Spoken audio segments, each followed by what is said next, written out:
امیر المجاہدین، شیخ الحدیث و تفسیر، استاد الاساتذہ حضرت علامہ مولانا خادم حسین رضوی رحمۃ اللہ علیہ 3 ربیع الاول 1386 ہجری بمطابق 22 جون 1966 کو نکا توت ضلع اٹک میں ایک عاشق رسول حاجی لال خان صاحب کے ہاں پیدا ہوئے۔ لبیک لبیک لبیک یا رسول اللہ، لبیک لبیک لبیک یا رسول اللہ۔ ابتدائی تعلیم اپنے گاؤں سے حاصل کی۔ 1974 میں دینی تعلیم کے حصول کے لیے گھر چھوڑا اور جامعہ مسجد عیدگاہ جہلم میں داخلہ لیا۔ وہاں حافظ غلام یاسین آپ کے استاد گرامی تھے۔ 1978 میں قرآن مجید حفظ کر لیا۔ حفظ و تجوید کے بعد درس نظامی پڑھنے کے لیے جامعہ مسجد وزیر خان لاہور میں قاری منظور حسین کے پاس آ گئے۔ انہوں نے آپ کو جامعہ نظامیہ لاہور میں داخل کرا دیا۔ وہاں آپ نے درج ذیل اساتذہ سے تعلیم حاصل کی۔ مفتی محمد عبدالقیوم ہزاروی ترمذی شریف، مفتی محمد عبداللطیف نقشبندی مسلم شریف ابو داؤد شریف، علامہ محمد رشید نقشبندی کنز الدقائق قصیدہ وردہ شریف، علامہ عبدالحکیم شرف قادری بخاری شریف، علامہ حافظ عبدالستار سعیدی، علامہ محمد صدیق ہزاروی۔ 1988 میں دورہ حدیث مکمل ہوا اور دستار فضیلت عطا کی گئی۔ مولانا خادم حسین نے پہلی ملازمت 1993 میں محکمہ اوقاف پنجاب میں کی۔ اس سلسلے میں آپ داتا دربار لاہور کے نزدیک واقع پیر مکی مسجد میں خطیب تھے۔ پھر یتیم خانہ لاہور روڈ کے قریب واقع مسجد رحمت للعالمین میں خطیب رہے، جہاں سے 15,000 ماہانہ مشاعرہ ملتا تھا۔ 1990 میں جامعہ نظامیہ میں علم صرف کا درس دینا شروع کیا۔ 1993 میں محکمہ اوقاف لاہور کی طرف سے دربار سائیں کامہ والے گجرات میں خطابت و امامت کے لیے آپ کا تقرر ہوا۔ بعد ازاں دربار حضرت شاہ ابو المعالی کی مسجد میں تبادلہ ہوا۔ وہاں حکومتی پالیسیوں پر تنقید کی وجہ سے 4 ماہ کے لیے معطل کر دیے گئے۔ اس کے بعد بحال ہو کر پیر مکی صاحب لاہور کی مسجد میں فرائض انجام دینے لگے، لیکن حکومتی پالیسیاں حسب معمول ان کا ہدف تھیں۔ خاص طور پر ممتاز قادری کے حوالے سے ان کے موقف حکومت کے برعکس تھا، جس کے اظہار وہ سرکاری پلیٹ فارم پر کرتے تھے۔ نتیجے کے طور پر ملازمت کا یہ سلسلہ زیادہ دیر قائم نہ رہ سکا اور محکمہ اوقاف نے انہیں ملازمت سے فارغ کر دیا۔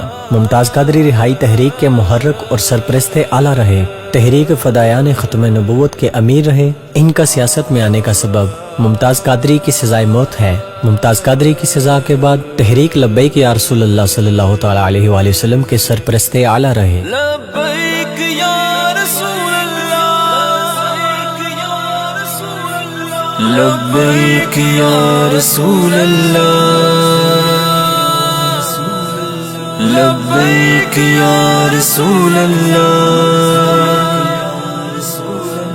لبیک لبیک لبیک یا رسول اللہ، لبیک لبیک لبیک یا رسول اللہ۔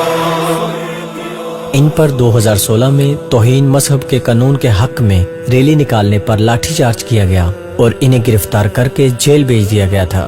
2017 میں NA 120 لاہور کے ضمنی انتخاب میں پہلی بار سیاسی منظرنامے پر نمودار ہوئے اور 7,000 ووٹ حاصل کر کے سب کو حیرت میں ڈال دیا۔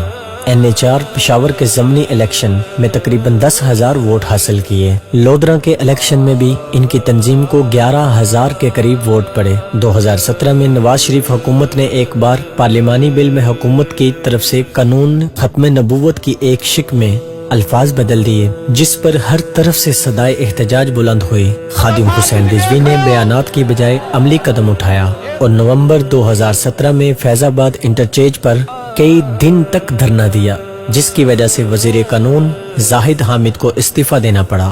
2018 میں جب ہالینڈ نے نبی کریم نور مجسم سرور کونین محمد مصطفیٰ صلی اللہ تعالی علیہ وآلہ وسلم کے خاکوں کی نمائش کی گستاخی کی تو آپ نے دوبارہ لاہور تا اسلام آباد مارچ کیا اور دھرنا دیا۔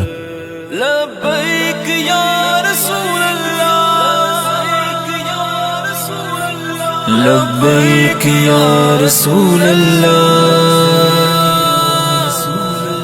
لبیک یا رسول اللہ لبیک لبیک لبیک یا رسول اللہ لبیک لبیک لبیک یا رسول اللہ. روحانی طور پر مولانا خادم حسین رضوی سلسلہ نقشبندیہ میں خواجہ محمد عبد الواحد المعروف حاجی پیر صاحب کالا دیو جہلم سے مرید تھے. روحانی طور پر مولانا خادم حسین رضوی سلسلہ نقشبندیہ میں خواجہ محمد عبد الواحد المعروف حاجی پیر صاحب کالا دیو جہلم سے مرید تھے. خادم حسین رضوی 2 اشروں سے جامعہ نظامیہ رضویہ میں تدریس کر رہے تھے. اس کے علاوہ